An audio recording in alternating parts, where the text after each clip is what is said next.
Welcome to Radiant Mom Rising. Get ready to be inspired, empowered, and uplifted.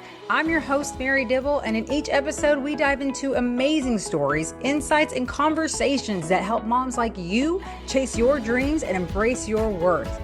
Let's rise and shine together.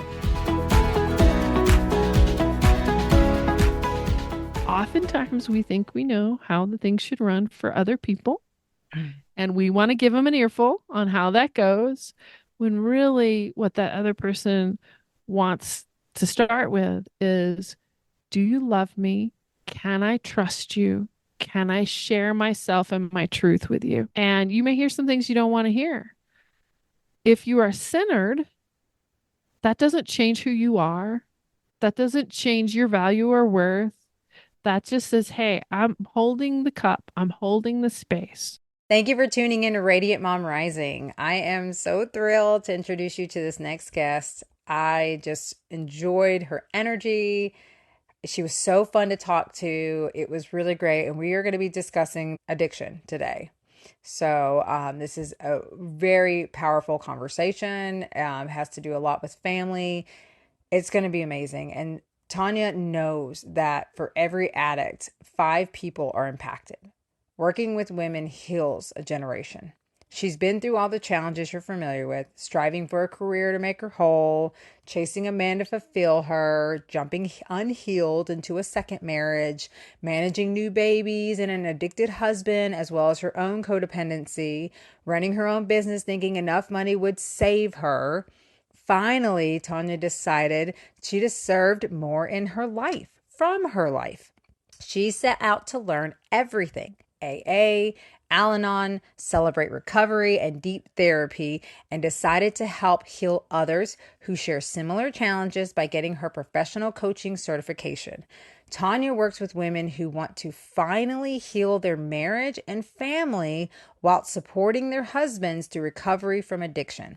She uses her unique grace and recovery framework to help them become the woman her husband cherishes and the mother who places God and love first to celebrate a truly connected, loving, and supportive family. Tanya is so great. Without any further ado, Tanya, Gioia. Hey, Tanya, thank you so much for joining us on Radiant Mom Rising podcast. How are you doing today? I am phenomenal. And Mary, it has been such a joy. I really want to point your listeners not only to your personal story, which is episode 1, but then to Courtney Edwards. Talk about a power woman. So I really want to direct people to get on your podcast and binge. That's what they need to do first. I know. Is binge and get that power that you've been producing for them. Oh, thank you so much. That means the world. And I love that you've been able to get that. And I'm telling you, there's some great women out there who I've interviewed, including yourself. So I'm very excited for the listeners to get to know you, what you're about, your story, and what's led you to where you are today. So tell everybody a little bit about yourself, and we'll go from there. Sure. So one of one of the first things that I say, and I'm sure there's a lot of women who can relate to this, is because I didn't know myself, because I didn't realize some of the trauma in my background, I would walk into a room of 50 good looking men and I could pick out immediately, I could smell him.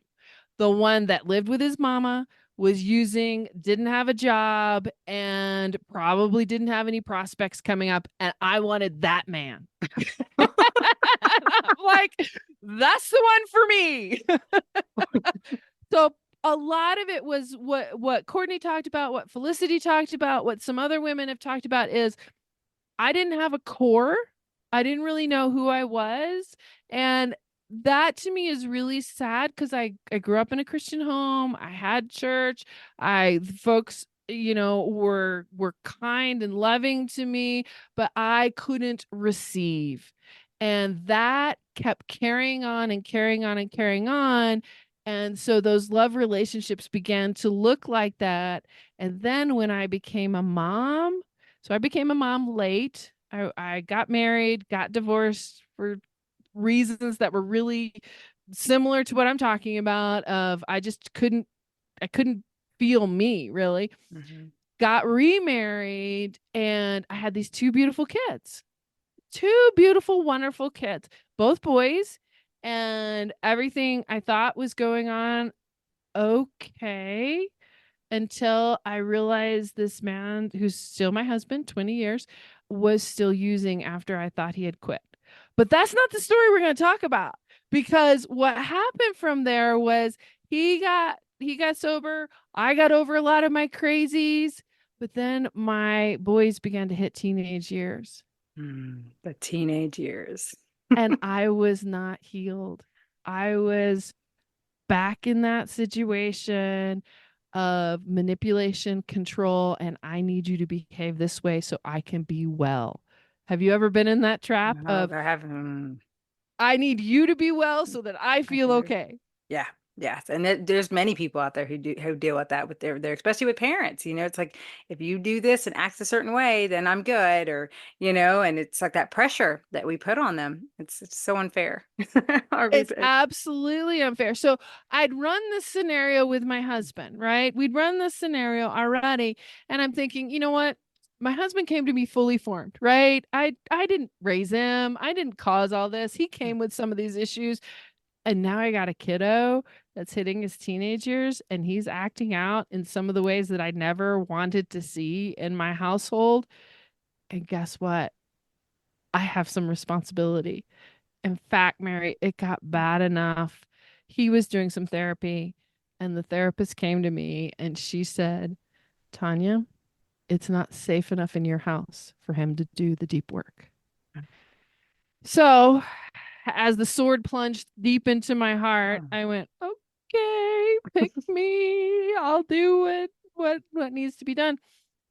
And when I say that, I know, unfortunately, some children live in physically unsafe, neglected houses like that. That was not our household.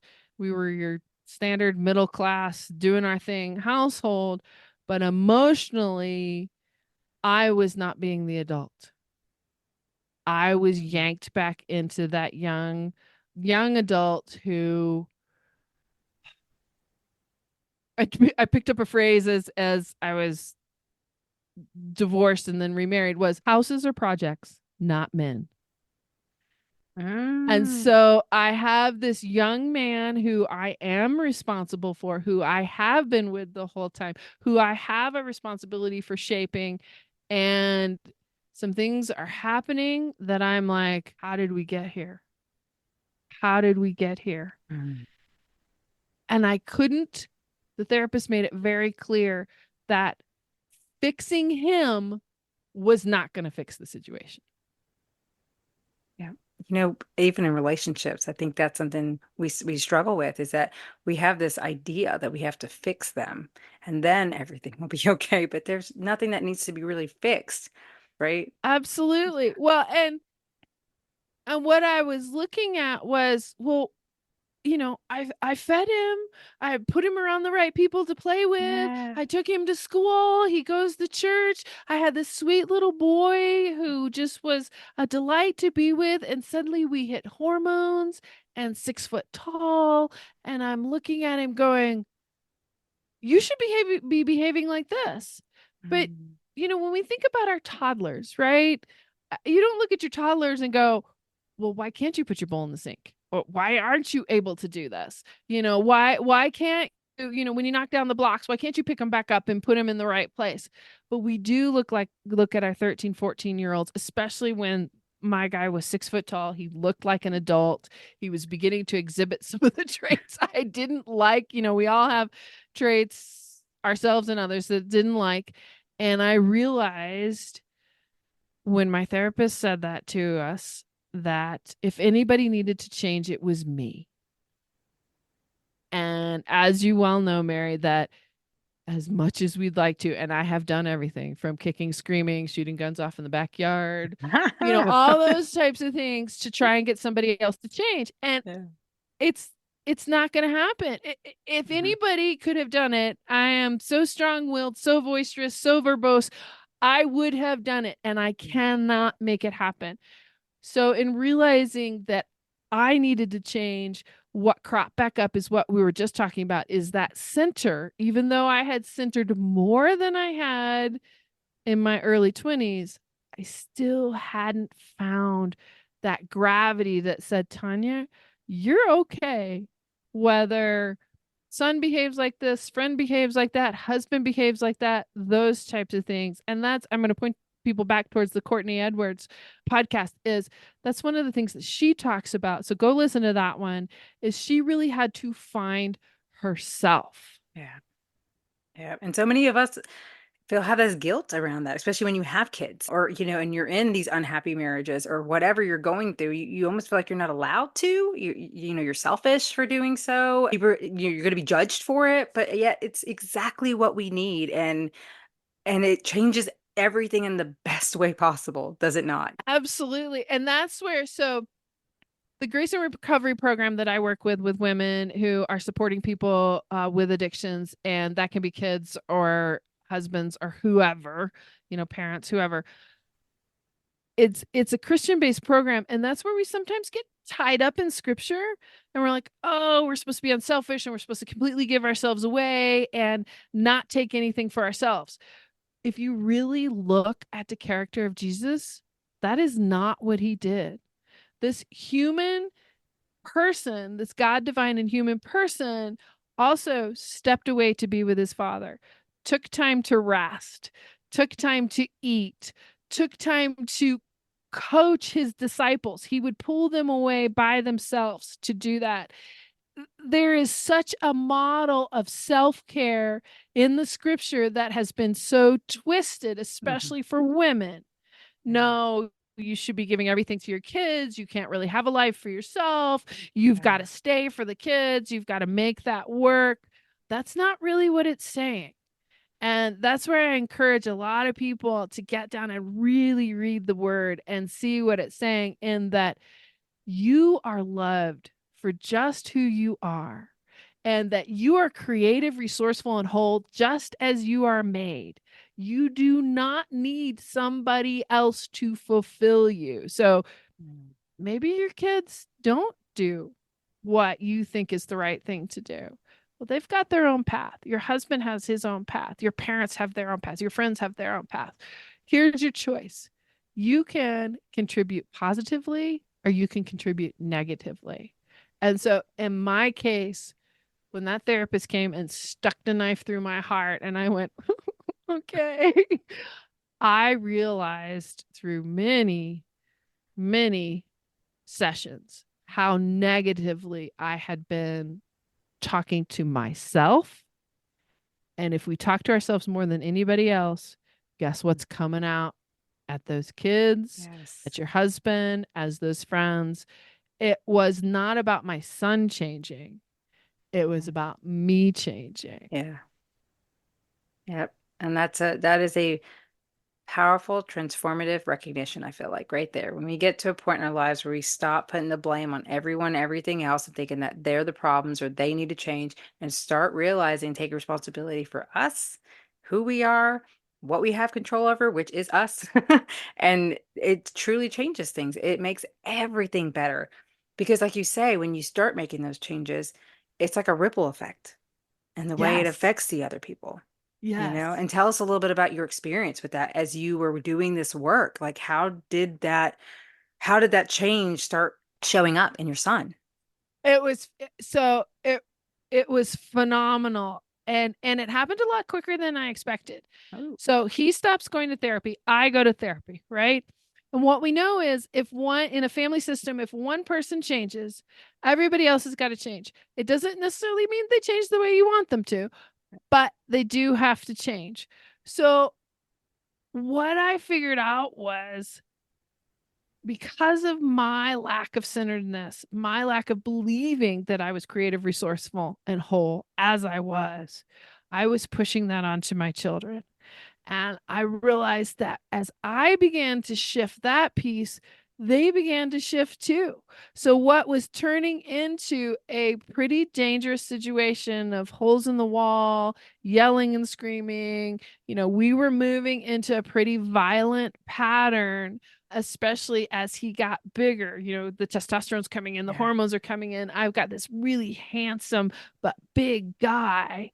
As we were moving into that I learned skills on how to flip that around and say, okay, I have gotten out of control, which means he's going to respond by getting out of control.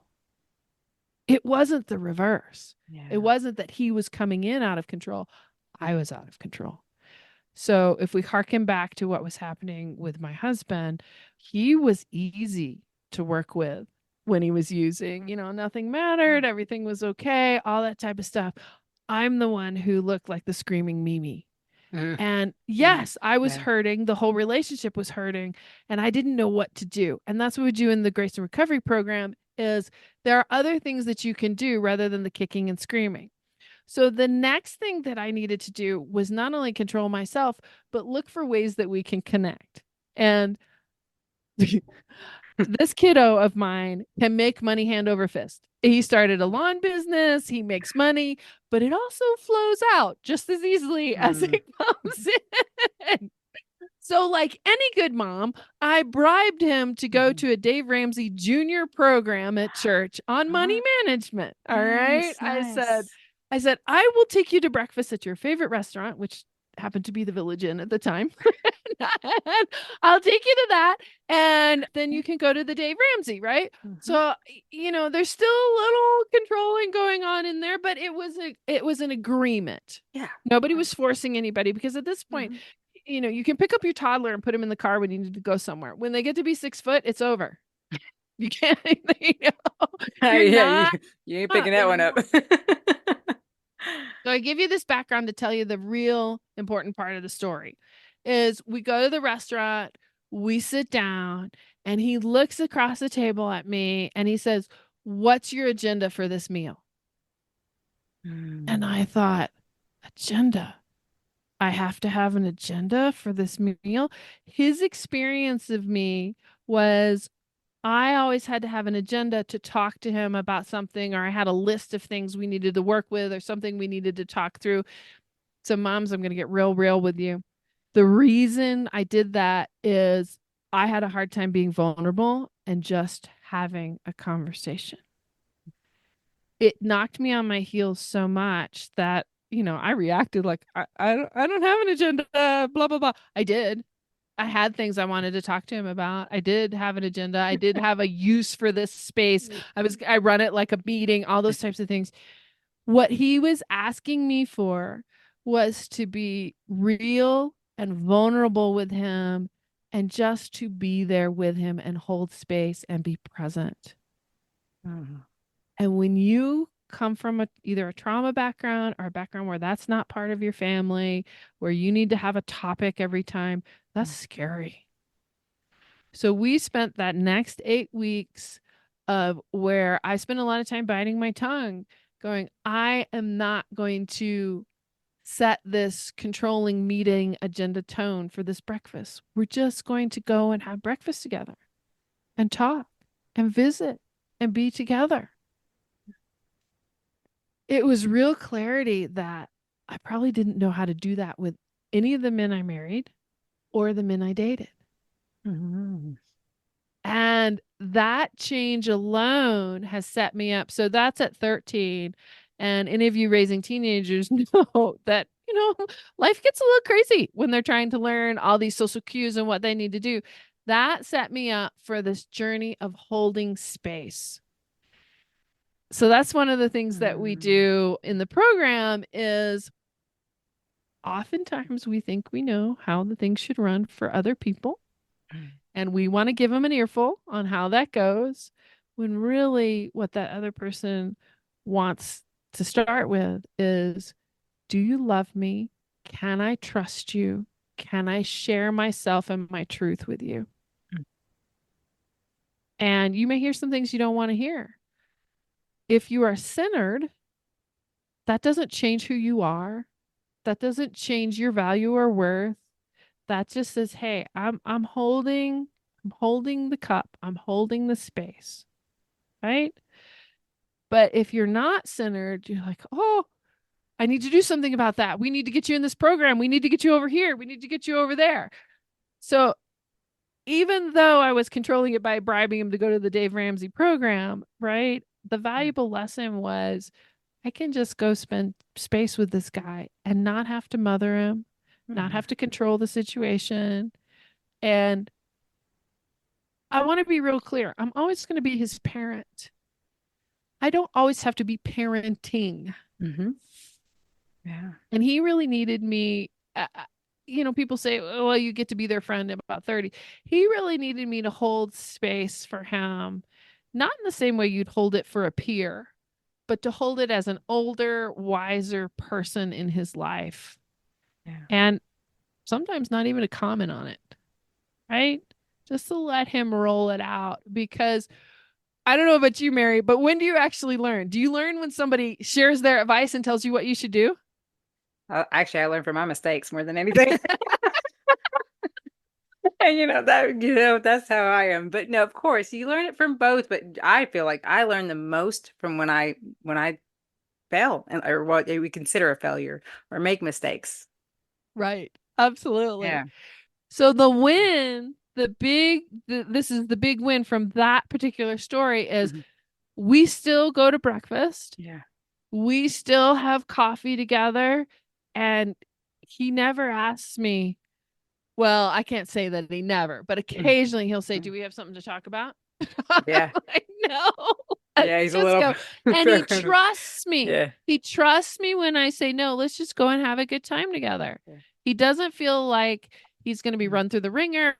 Mm-hmm. Things going to happen. And I try and choose the times when we need to talk about something to be different Yeah.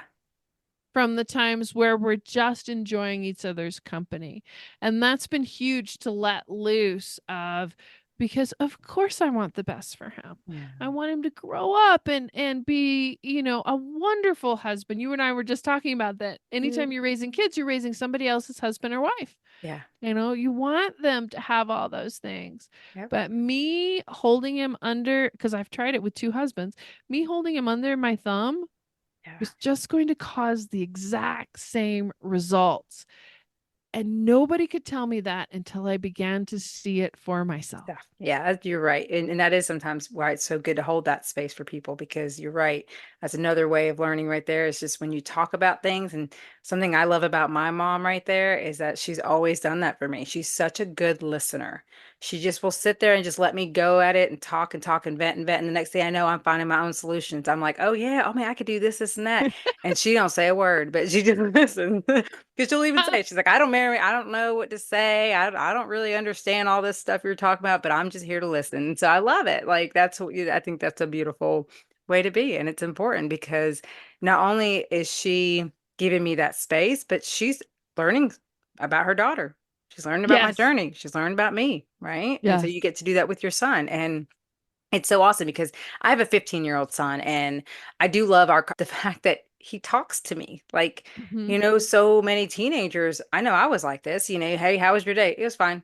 And then off they go, you know, but not him. He literally will come and talk to me about like how his class was or what him and his friends did. And he'll show me things. And I think that's neat because it's a different experience than I had. And you're right. It took me changing me. And as you were saying, I think as parents, I see this a lot. We tend to project onto our kids what we think they should want because it's Hmm. what we wanted. I see people who pushes their kids into dance or into certain activities, sports, even if they're not really passionate about it, the kids, but it's because their parents were like, well, I couldn't do that. So now I Hmm. want you to be able to do that. And so you think that you're helping them by giving them opportunities you didn't have, but you're not even giving them the chance to really even voice, is this what they want for their own life? And I think that's such an important aspect to parenting that we need to be mindful of. Is this really what the kids want? Is this really what they're passionate about? Or are we doing this because it's what we want them to want? Because we think it's what they should want. It takes so much letting go, Mary. I don't know if you feel it takes so much letting Yeah. go Mhm. and letting them lead when appropriate, right? We're Yeah, we're when not going to let appropriate. our toddler run Yes. out into the street. Mm-mm. It's so No. it's Yeah, age appropriate, but absolutely. letting them lead. And what this kiddo has been able to verbalize to me, and he's still doing a little bit of it, is let go. Mm-hmm. And if I hear that as something that is really negative, then I can't respond well. What I've been able, because we've built this foundation, what I've been able to do is to say, what does letting go look like for you right now? I mean, think about those 13 to 18 years. A lot of social cues, a lot of changes. And who needs to be the adult? It's not them, it's me. Mm-hmm. I need to be centered enough, in alignment with, for me, with God enough that I can go, yeah, this hurts. This is making me a little sad. I'm grieving this a little bit because we all loved our toddlers, to hug those little guys, all that kind of stuff. Yeah. And I don't know if you've experienced this, but with boys, at some point, mom becomes the other, right? She's not dad. I'm gender identifying with dad, and mom's become the other. And so I'm not sure how to handle all this. And Mm. we got to a point where physicality was a little overwhelming for him. So it wasn't a whole bunch of hugging, and I missed all that, and that hurt a little bit. If you're old enough to remember E.T., he'd put his finger out and we'd finger hug. He'd hug like this. Yeah.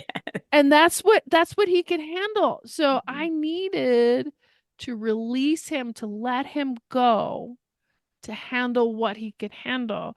Because if I kept pushing, Yeah. I was going to end up without a relationship. And what did I want?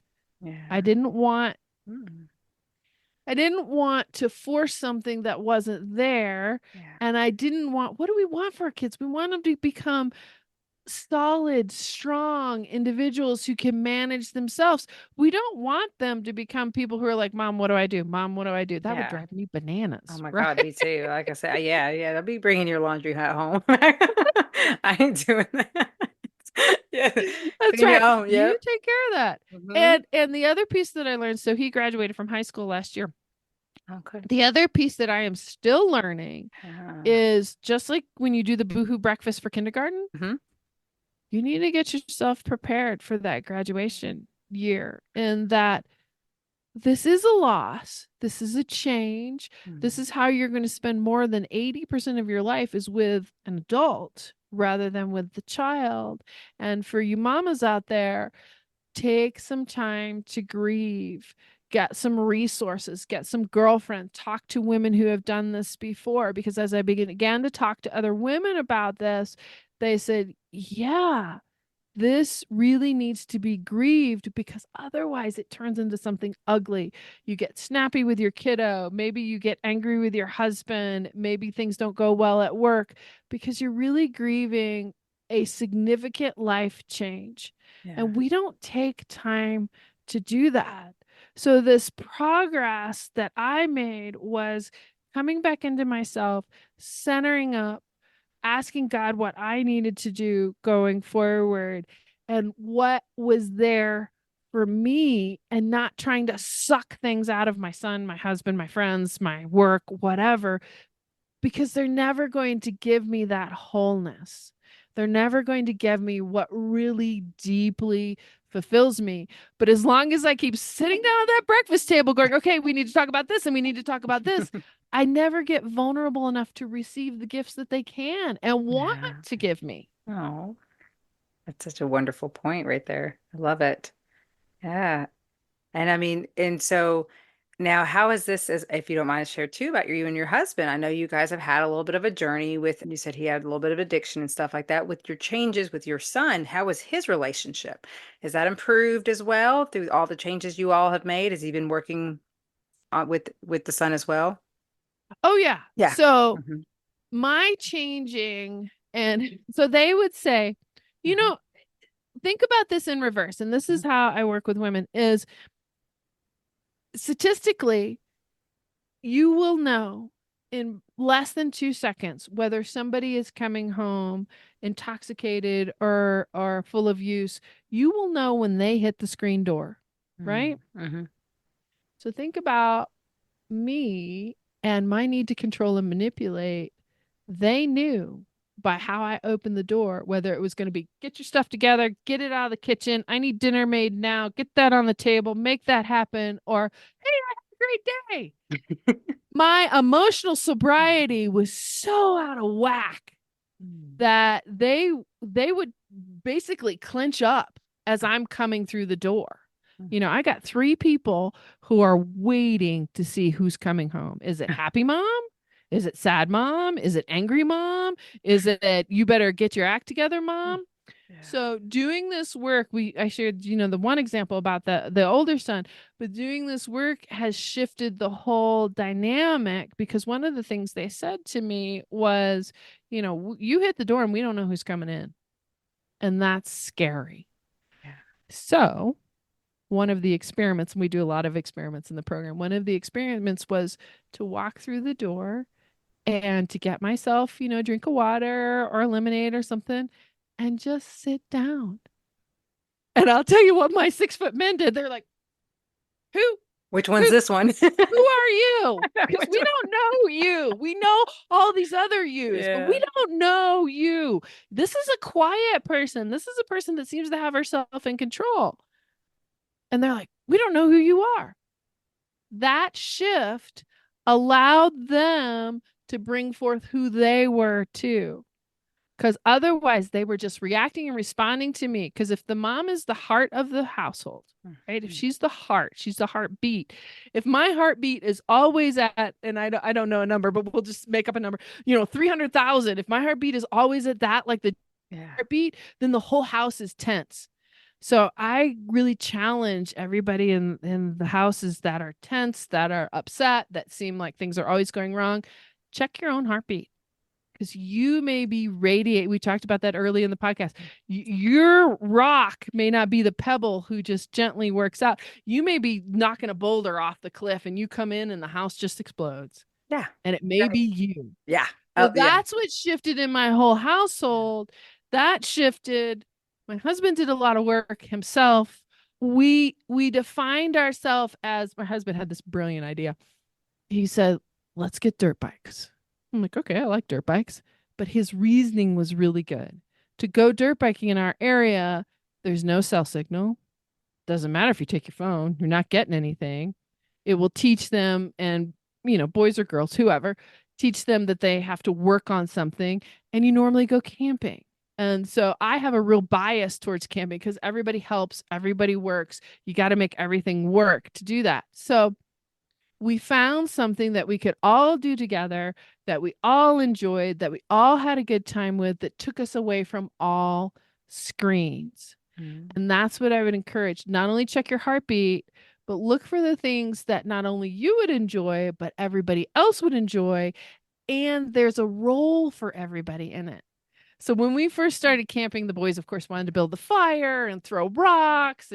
But what's more appropriate with that kind of activity than, you know, letting people run and scream and pee in the woods and all those other things that are so primal to do? Find that thing in your family. You know, find that thing that doesn't have to be perfect, but everybody can take a hold of. And it, you know, it doesn't have to be dirt biking. It doesn't have to be camping. It could be, you know, maybe there's a family game.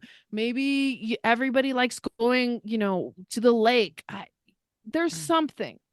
And we didn't have the money to do it. We had a 14-by-8 little secondhand camper that we bought for basically nothing. That's how we started camping. And then when they all got 6 foot tall, we had to give that away and get something bigger. But, you know, we started with the tent, then we went to the camper, and then we went to the next one because it fit us. So find something that fits you. Hey there, aspiring entrepreneurs. Ready to turn your free time into a flourishing digital marketing business? Introducing Lipo Max, your comprehensive all-in-one package for launching a successful venture. With Lipo Max, you'll get access to over 200 in-depth, beginner-friendly training videos tailored to your needs. Plus, enjoy lifetime access with continuous course updates, weekly training calls, and ongoing community support. All without any monthly fees or extra charges. And the best part? You'll benefit from a high-demand digital product, the course, expertly crafted and ready for immediate sale. Yes, that means you earn 100% profit on every sale. Don't miss out on this incredible opportunity to transform your free time into a profitable business.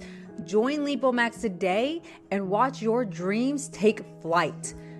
Click on the link in the show note today to learn more. And I would really encourage physical activity, especially if you have boys, because that testosterone Oh yeah. gonna blow you out of the house. Yes, yes, yes. Having that energy out is very important. I mean, even as toddlers, I mean, my little boy, I have a 2-year-old as well. And I mean, when I can, I just love to let him just run it out. I mean, some people might think, oh, look at this wild kid, but it's like he's got the energy. He needs to get it out. So let him have fun. I'd rather him run around than just sit there, on a screen or, whatever. So yeah, I highly recommend that. And it's fun. It's so healthy for you. It's so much fun. I love you brought up family game nights. I mean, I grew up like that too, even because just me, my sister, my mom. So she tried her best. Now, I will say some families out there, because I know my husband's family, they're very competitive. So I Yes. know there's some people out there that makes it not easy to play games because, you got that competitive people in the nature, but at the same time, it's a lot of fun. And I think with my son, I kind of helped teach him that it's okay to lose. Like it's not just about Mhm. always winning. It's okay. That doesn't make you a failure. It doesn't make it being you're wrong or you're bad. Like it's okay. Just learn from it and have fun with it. And it's just about spending the time together. But that is something I think is a great option for anyone out there looking for ways to connect. Because man, the laughs you get. Yes. We do that with our son now. My mom will come spend the night, and me, my husband, and my oldest son will play like Cranium or Mhm. Pictionary. And Lord knows Mhm. everybody gets mad because my mom cannot draw, but for some reason I know what she's drawing. I've been, Uh-huh. and Uh-huh. so they get to me like, how did you get that? And I love it. It's just a good time. And we try to get him to play pickleball, do all sorts of activities. I wish he was into kayaking. That's one of my favorite things to do. That's okay though. Hey, it's not for everybody, and that's fine. But that is a wonderful activity. I have never been camping, which blows my mind. I really would love to, because as If much you're of an kayaking, you're not camping? thank you. I'm such an outdoors girl. And I didn't grow up with a dad who would take me camping. And so I've always said something to my husband about that. Like, I would love to go. Like, I'm not above it. Like, I don't need no fancy RV. I'm good. Like, I want to try the experience. The only thing is I don't like the cold. That's my only stipulation. Yeah, But yeah, absolutely. I think it's always so cool to be able to try new things, like you say. absolutely. Trying new Absolutely. things, having that family downtime is so important, so important. And so tell us, is there anything else that you would love to advise moms and who are dealing with teenagers right now? Sure. So it's never a neutral. I'm Mhm. sorry, it's never a neutral. You are either contributing positively or negatively. Look at yourself. How are you coming in? Because we respond to a lot of things other than just our words. You and I are on video, and I hope this gets put out on video. When you're coming in and you're talking to your teen, more than your words, they are watching your face, your movements, they're feeling what you're projecting. Yeah. So that was the significant shift for me, was learning how I wanted to show up. And when I could show up with my breathing, my heart rate, all those things in a better place, he could listen. When I showed up with a Tasmanian devil, we need to do Uh, this. There's a time for that. yeah. If there's a fire, if somebody's going to get run over. Otherwise, most of this is not crucial in the moment. And we think, oh God, if I don't fix this right now, God, you're not going to be able to work with him. And he's going to marry the wrong woman, and we're going to have children all over the place. And it's just going to be a total failure, and it's going to be all my fault. No, take each present moment, and at times don't have an agenda, and look for the good. That's what the camping, that's what the game nights, that's what all those things have helped us to do. Is it's just like having a bank account. If I don't put enough in the bank account, when it comes time to withdraw and pay for something or ask for something or have something done, then there's nothing to withdraw. So I need to keep putting things in our relationship bank account. I need to keep saying, yeah, we do this together and this is fun. And hey, I'd really like to be with you doing this, and build those coins so that when it comes time to say, and we had to say to him, look, you don't keep your grades up, you're always going to have food, shelter, and love. Well, we're not going to pay for the sports, Yeah. you know? So when it comes time to make a withdrawal, we've built this account up that says, all right, we've been doing this for you, but you got to keep up your end too. Yeah. Mm-hmm. So I'm never saying don't set boundaries. We had Yeah. to set boundaries. Oh yeah. On the other hand, I'm also saying, what is it that you're bringing in? You're either influencing positively or you're influencing negatively. And do you want to know why you're influencing negatively? Yes. Because your well is dry. Mm-hmm. You can't give from a dry cup. And that is biblical too. That I cannot give you what I don't have. So if I'm not doing my self care, if I'm Mm-hmm. not centering for me personally, if I'm not meditating, and I play pickleball too, I've fallen in love with it. Me too. If I'm not playing pickleball, doing the things for me, Mm-hmm. and I'm doing your PTO and I'm going to your games, I'm making sure you have cupcakes, and I'm Yeah. going over here and making sure, this child is getting this and this child's getting that, but my cup is so empty, I'm going to show up as unpleasant mom. Mm-hmm. Oh yeah. So look at what you are doing for you, because that sacrificial love, which is Mhm. important, Yeah. doesn't mean you don't take time with your heavenly father, doesn't mean you don't go on date nights with your husband, doesn't mean that you don't, take time to sleep in on Saturday morning and go, look, guys, I'm not making pancakes. I may get up at noon. I'm Yeah. not going to be there. Yeah. I'm going to do what I need to do for right now. And that's where I think some of the church gets it backwards. Yeah. That every human being is valuable and every human being needs that Oh self yeah. care. So I would say to all moms, it is not manicures, massages, and pedicures. It is, did I take the 15 minutes to sit and drink my coffee this morning? Yeah. Did I take the half an hour to call my girlfriend and go, do you know what's going on over here? I just need some place to lay this down so that I can let it go. Right? Right. Yeah. Or It's did I value myself enough to start that business or to jump off and say, hey, you know what? I really would like to play pickleball. I'm going to make the time to do that. yeah. Yeah, absolutely. Yes. And that's I mean, it's crucial, and as moms, I don't know, I know that I was guilty of this for so long. I felt guilty about that kind of stuff. I felt like I wasn't allowed to sleep in because I should be up doing this, and that, or I wasn't allowed to sit down and just watch some of my show because the house is a mess and I should be cleaning it instead right after working all day and dealing with the kids as it is. And it's like, no, no, not at all. Quite the opposite. Because, like you say, you show up and you're irritated, you're agitated, you snap more, because there's this inner resentment that gets built up because like, Mm-hmm. you're not filling your cup and it's like you end up exploding. That's something I had to even work with my husband on because he had that tendency to hold things in and to the point where he just couldn't take it anymore and he would blow up at something. And I'm like, no, let's just talk about it. And when you work on communicating and watching how people respond to how you communicate, because that will teach you a lot about the way you communicate. Look at Yes. the way they respond because it's not about that's coming because of them. Sometimes it's because of the way you communicate things. And maybe you need to watch how or be mindful of the way you communicate things because you don't realize how it comes off or how you're making somebody else feel by the way you say certain things, the words, maybe the tone. It's so crucial in just understanding yourself more, being aware of yourself more, and then showing up, like you say, in the way you want to for them so that they can respond in a more loving way. I mean, how can somebody be mean to somebody who's showing kindness and being coming off in love, right? Compared to you showing up and being irritated and then expecting them to respond nicely. They're not going to do that. Yes. So Yeah. I wondered why my family wasn't happy to see me when I came home. But when I came home going, you, no, they're Yeah. not happy. If you are really brave, then you go to those people you love and you say, I really want to be the best me I can be.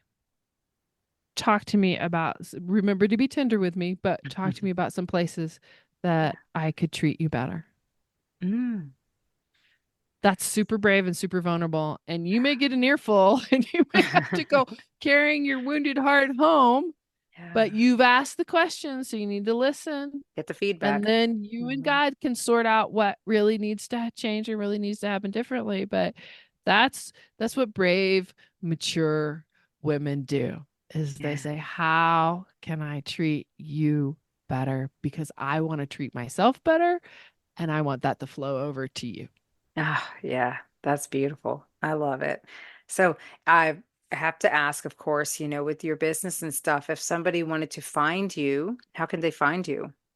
So I'm at tanyagioia.com, which is TANYAGIOIA.com. And so we're over there, but then I'm also on all the socials. You can find me there. And I have the Sober on Purpose podcast, which talks specifically about families supporting their loved ones through the process of addiction recovery and all the things the family needs to do to prepare for that to happen and how they are the biggest determiner on whether there will be long-term sobriety. And we're not just talking about drugs and alcohol and substance abuse. We're also talking about workaholism, pornography, any ism that you can think of. That's what we're talking about because I really subscribe to the idea that it's not about whatever the use is, it's about where is the pain. Yeah. So, how do we heal the pain? And the family can be so powerful in helping that happen. And my own story talks about it. Had I not chosen to change, I don't think that boy would have been living with us for a couple, maybe a year or so more, but I think that would have been done. And then what would the trajectory of his life look like? My younger Yeah. son's life look like? Yeah. My husband's life, my life, Yeah. So it it takes the whole family, and you can find me over on that website. I'm on all the socials, Sober on Purpose podcast. We're getting ready to launch the Grace and Recovery Framework, which is a 12-week workshop for women. Because who are we? We're the people who are staying. We're the everyday heroes Yeah. who say, I'm going to learn what I need to learn to stay connected. Love it. Oh, I love that. And I love your podcast, what it's about, as somebody who's a recovery.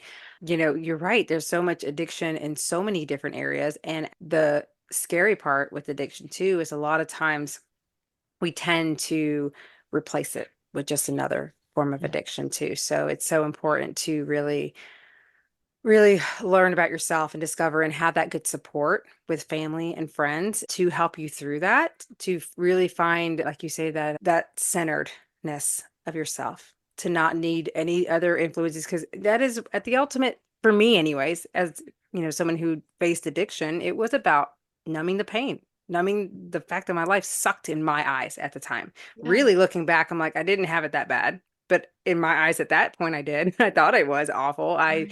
I just hated the world and hated everything and hated myself. And so therefore it was easier to just think, fall into that crowd that was like, oh, this is the cool way to be. And then next thing I know, whew, I'm hooked. That's why, Absolutely. I think it's important, us talking about teenagers, to have these conversations with your teenagers about drug addiction, about sex. One of your podcasts, actually, I was listening to, she talked about that was pornography with teens, the addiction with it. That's what it was. And that's so powerful because, that stuff is very dangerous. It desensitizes a person. And it makes them think, first of all, it teaches them the wrong way about sex and what anyone really wants in the bedroom. But secondly, it also, like I said, it's gotten so gross and disgusting nowadays, especially it's like like I said, desensitizing them to even be able to maybe be capable of making love in the Right. future with Right. someone they fall in love with, or thinking that they have to show up in that way. It's there's Yeah. so much to it that's ridiculous. But as teens, as moms, like I think that's just so important is to openly communicate about that. I know I have with my son. He knows about my history because I want him to understand like how easy it is with peer pressure and just somebody thinking all it takes is that one puff. All it takes is that one try. And it can completely turn your life around in such a negative way that it's not ever worth it. And I want him to just love himself and be proud and secure in himself enough to never need to be tempted with that kind of stuff. Because I think it's that insecurity, that need to be accepted and wanted in life that will lead a lot of teens to follow that path, you know? And that's that holding space, not Yeah. having the agenda. And this is where people get confused. We're not condoning that use is okay. But what we're saying is there's pain underneath this. And there needs to be a few people in their lives where they can go say, I'm really hurting, or I'm depressed, or I feel like I'm an idiot and everybody else is beyond me, and I'm not managing well, and all those types of things, which we sometimes feel as adults too, Mhm. that can just hear it and not fix it. So sometimes you need to just hear it. And then, like you said, when you were talking to your mom, when they can decide they want to do something about it, you've heard it, you're listening. Maybe, you have, I don't, I'm still debating on whether throwing out options is a good thing or not, but you've at least said there are options. Yeah.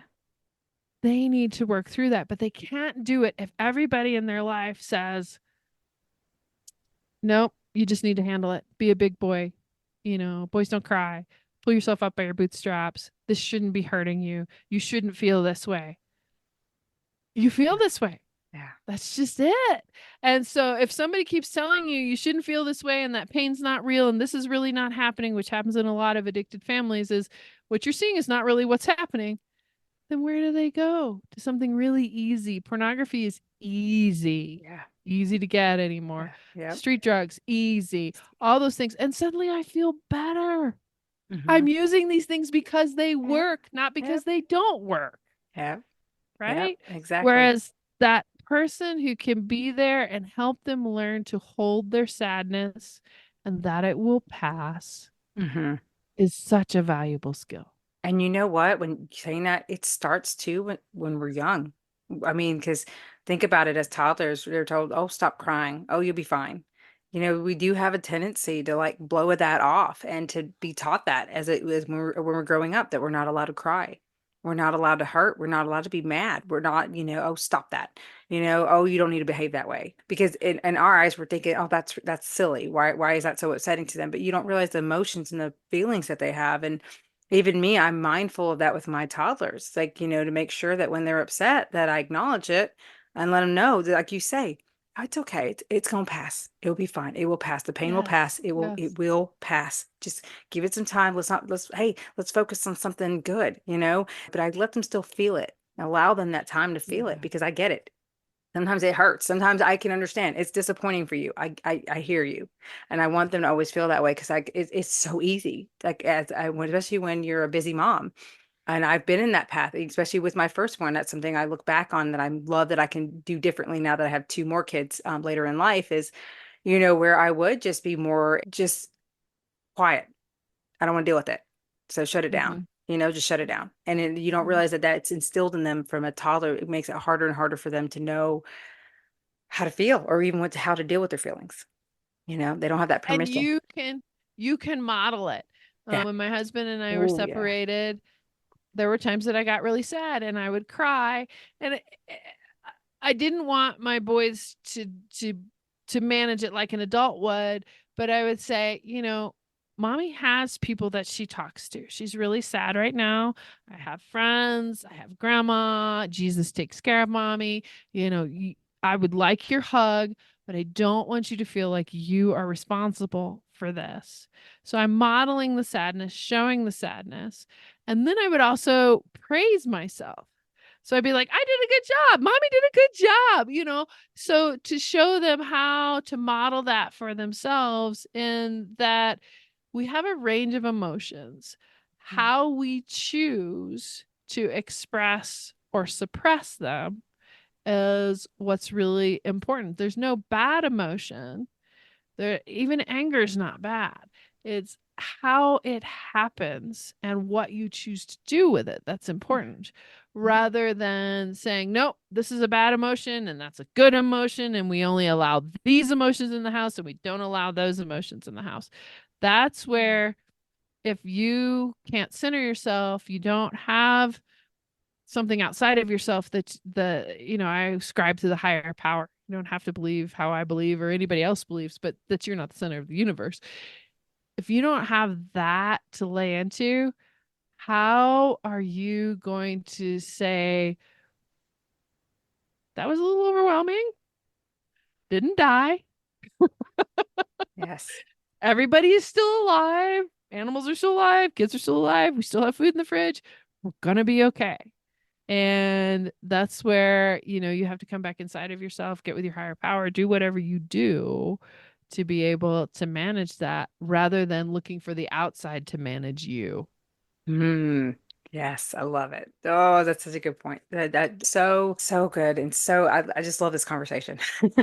So I love this this is why I love what I do right here. It's so empowering and awesome to really bring attention to this because it's so important and it's part of the journey. And we just want to not only bring the awareness, but really help support people in this journey because it's not Yes. easy. We're Yes. humans. We're gonna have, like you say, all Yes. these different things, and it's not about shunning one because you're right. You think, oh, you're not allowed to feel this way, so oh my God, this is wrong. I'm bad. No, no, it's about recognizing it. But you're right. I love what you said about.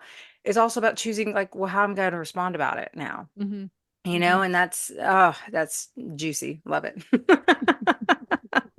So yes, I just want to thank you so much for sharing this. And of course, I always love to ask, to one final thought, one final takeaway or advice that you would love to share before we end the show here.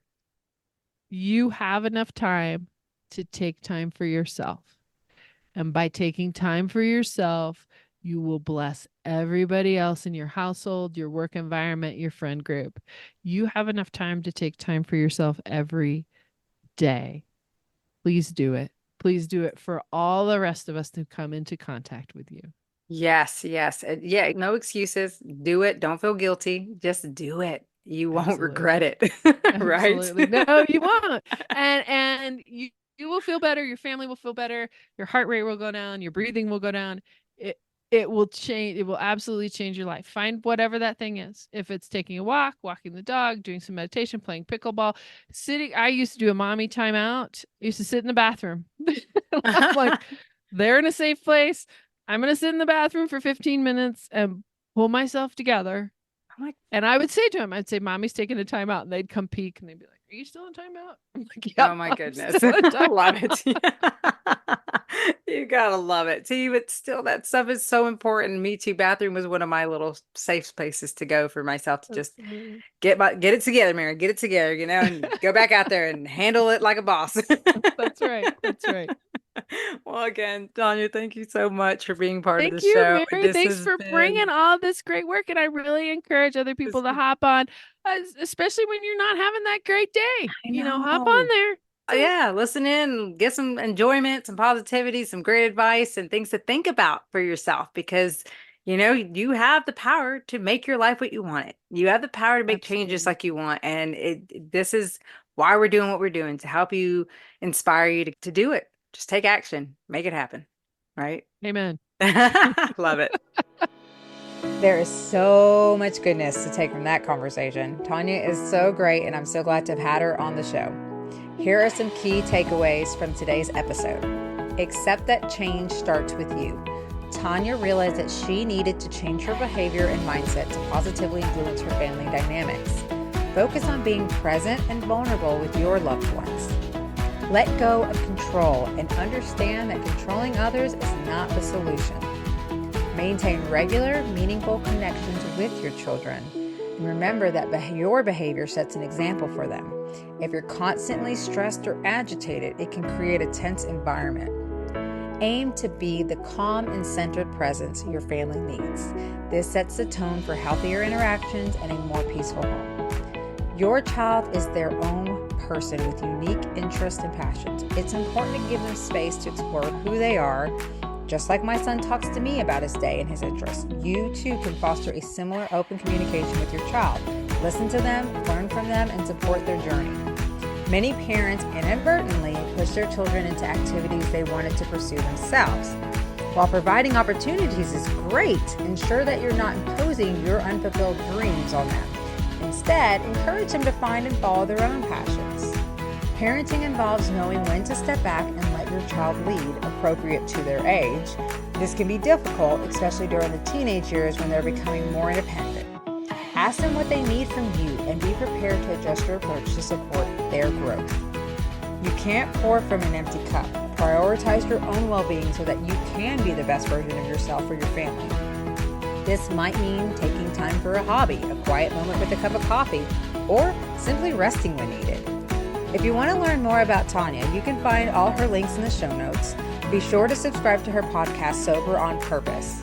Tanya also has an incredible 12-week transformational grace and recovery program with expert guests to learn how to escape the chaos of addiction and uncover the amazing potential within you. If you or someone you know struggles with addiction, this is the program for you. Click the link in the show notes to learn more. Lastly, please subscribe to this podcast and leave me a review or 5-star rating so we can help reach as many moms out there who need to be uplifted and supported.